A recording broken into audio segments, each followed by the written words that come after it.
Hey everyone, welcome back to Big Markets Think Simple. Think about this for a second. What kind of company can take a game character they created 30, 40 years ago and keep making money off it decade after decade? Not a movie franchise, not a pop star, just a video game character. And yet, one company has pulled this off like clockwork. That company is Nintendo. Mario, Zelda, Pokémon, these aren't just characters in a game, they were basically our childhood best friends. And now, years later, they're still getting us to open our wallets, buying games, watching movies, buying merchandise, and honestly, buying it all over again for our own kids. Hey, Dad used to love this one. That's generational nostalgia doing the heavy lifting. Here's the wild part, though. Nintendo's hardware? Not exactly cutting edge. And yet, somehow, the Nintendo Switch has sold over 150 million units. So what's going on? Why do people go absolutely crazy for Nintendo? Is it just nostalgia, or is there a completely different playbook that most people aren't seeing? Today, we're going to break down how a company that started as a playing card shop over 130 years ago became one of the most powerful character empires on the planet. And we're going to keep it simple. Let's crack open the Nintendo treasure chest. This video is not investment advice. It's for educational, entertainment, informational purposes only. I'm not a financial advisor. Please do your own research before making any investment decisions. Any investment decisions are your own responsibility. At its core, Nintendo does two things. It makes gaming hardware, and it makes the games that run on that hardware. Let's start with the hardware. Nintendo's flagship product is the Switch, and its killer feature is that it's a hybrid console. Dock it at home and play on your TV, pull it out and take it anywhere. It's basically been the center of Nintendo's entire business for the last several years. Now, here's where it gets interesting. The Switch is not a powerhouse machine. PlayStation and Xbox come out swinging with best graphics, fastest performance, next-gen everything. Meanwhile, Nintendo is consistently running a generation or two behind on raw specs. On paper, it really shouldn't compete. But here's the plot twist. Nintendo currently holds second place in the global console market, right behind Sony. And the Switch family crossed 150 million units sold, one of the best-selling console lines in gaming history. So the hardware moves, but what about the games? Nintendo doesn't flood the market. Instead, they go deep on a handful of iconic franchises, Mario, Zelda, Pokémon, and they keep nurturing them over decades. New entries drop every few years, building on what people already love. It's less throw everything at the wall and more keep perfecting what already works. The results speak for themselves. Some of the best-selling console games of all time are Nintendo titles. Mario Kart 8 Deluxe alone has sold over 62 million copies. The Legend of Zelda Tears of the Kingdom launched to universal critical acclaim and dominated sales charts worldwide. So here's the real question. Plenty of companies make consoles and games. Why does this formula work so spectacularly for Nintendo in particular? To answer that, we need to go a little deeper. Nintendo started in 1889 in Kyoto, Japan as a playing card company, not a tech company, not a game studio. They made Hanafuda cards, which are traditional Japanese playing cards. Over the years, they wandered into some pretty random businesses, taxis, instant rice, even a short-lived hotel venture, and took some real losses along the way. Then in the 1970s, they stumbled into electronics and found their calling. By 1983, Nintendo launched the Famicom, known in the US as the Nintendo Entertainment System, or NES, and essentially saved the home video game industry after the great crash of 1983. From there, Super Nintendo, Game Boy, Nintendo DS, Wii, and eventually the Switch. Over 40 years of making consoles. And through all of it, one thing stayed constant. Nintendo never once tried to win the spec race. They always played a completely different game. The person most responsible for that philosophy is legendary game designer Shigeru Miyamoto, the creator of Mario and Zelda. His guiding principle was almost disarmingly simple. Games shouldn't be hard to enjoy. Anyone should be able to pick one up and have fun. That DNA runs through everything Nintendo makes to this day.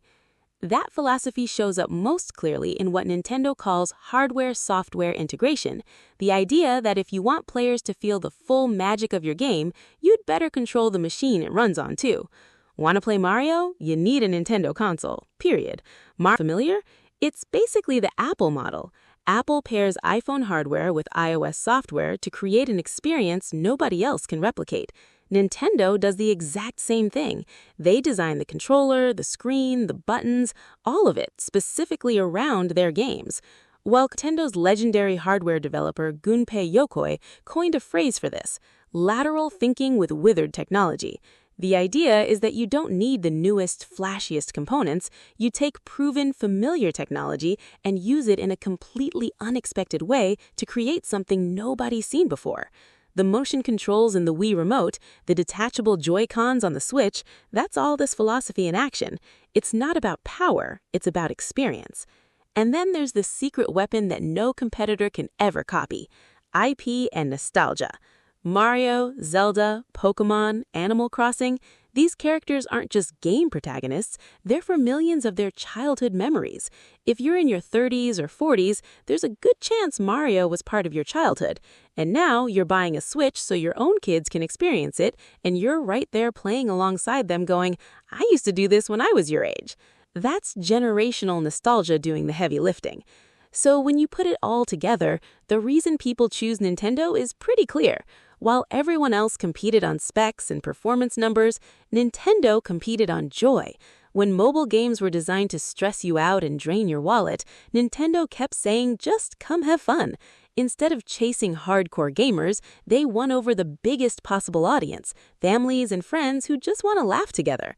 Alright, so Nintendo sounds pretty unstoppable, but here's where it gets real. If you look at Nintendo's financials over the past 5 years, something interesting shows up. Revenue and operating income peaked around 2021 and have been gradually declining since, which might seem strange. Didn't we just say the Switch sold 150 million units? Here's what's happening. Console gaming runs in cycles, typically about 7 to 8 years per generation. The Switch launched in 2017, which makes it nearly a decade old. It's firmly in its twilight years. The numbers make this crystal clear. During the Animal Crossing craze at the height of COVID in 2021, Nintendo sold 28.8 million Switch units in a single year. By 2025, that had dropped to around 10.8 million. Software sales fell right alongside it, from roughly 235 million units in 2021 down to about 155 million. Simply put, most people who wanted a Switch already bought one. Two factors made the late Switch era especially rough. First, a software drought. Fewer marquee titles meant fewer reasons to buy the hardware. Second, pent-up demand. Once rumors about Switch 2 started circulating in late 2024,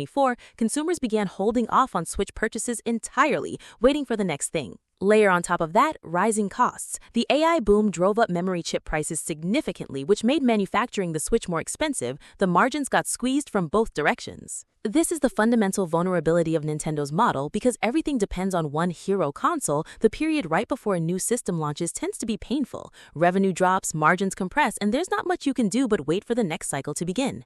The good news? That next cycle has started, and it's looking strong. Switch 2 launched in summer 2026 and has been moving fast. As of April 2026, it sold an estimated 17 million or more units worldwide. It held the #1 console sales spot in the US for several consecutive months, and it's performing well in Japan too. Nintendo's internal target is 19 million units for the fiscal year. Upgrade demand from existing Switch owners combined with new buyers, families, casual players is giving Nintendo a fresh growth engine, and a pipeline of heavy-hitter IP titles is lined up. New Mario, Zelda, Pokémon entries, with more on the way. Same formula Nintendo always runs. Killer hardware launch paired with must-have exclusive games. But here's the bigger picture. Nintendo's future isn't just about selling consoles. Did you catch the Mario movie? It grossed over $1.3 billion globally. The Nintendo-themed area at Universal Studios has lines out the door every single day. Mario, Zelda, and Pokémon merchandise is sitting on shelves in stores across the planet. This is the flywheel Nintendo is building. Games make you love the characters become movies, the movies become theme parks, the merchandise is everywhere, and all of it drives people back to the games. That said, real risks remain. Cost pressure is the most immediate one. Memory chip prices are still elevated, and while Nintendo has committed to holding its current price points, that can't last forever if margins keep shrinking. In fact, when US holiday sales underperformed late last year, Nintendo cut production by over 30%, a pretty significant signal. Sales momentum is another concern. Switch 2 is selling well, but some analysts expected a more explosive launch. The price jumped roughly $100 over the original Switch, and price-sensitive families are noticing. There's also the software dependency issue. If major first-party titles get delayed or underperform, the whole momentum story can stall quickly. And then there's the attention economy problem. TikTok, YouTube, Netflix, free mobile games, they're all competing for the same hours in someone's day. When a month of Netflix costs less than a fifth of a single Nintendo game, I'll just stream something instead is a very easy choice for a lot of households. But let's keep perspective. Nintendo has weathered crises like this dozens of times across 137 years. A powerful IP portfolio, a loyal family audience, and a genuine philosophy of fun over specs. Those aren't small advantages. So let's bring it home. A playing card shop that opened in 1889 is still one of the most beloved entertainment companies on Earth in 2026. And the reason isn't that they build the best machines, it's that for 137 years, they've been in the business of selling happiness and memories. In a world of hyper-realistic graphics and free-to-play mobile games engineered to keep you hooked, Nintendo keeps asking a simpler question: what actually makes people smile? A Sunday afternoon with the family gathered around the TV, controller in hand, Mario Kart on screen, everyone losing it when someone drops a blue shell? No hardware spec in the world can replicate that. If you've got a Nintendo console gathering dust somewhere, maybe pull it out this weekend. Play something with the people you care about. That right there, that laugh, that moment is what Nintendo has been protecting for over a century. If you found today's video helpful, hit that like button and make sure you're subscribed with notifications on. We'll see you in the next one.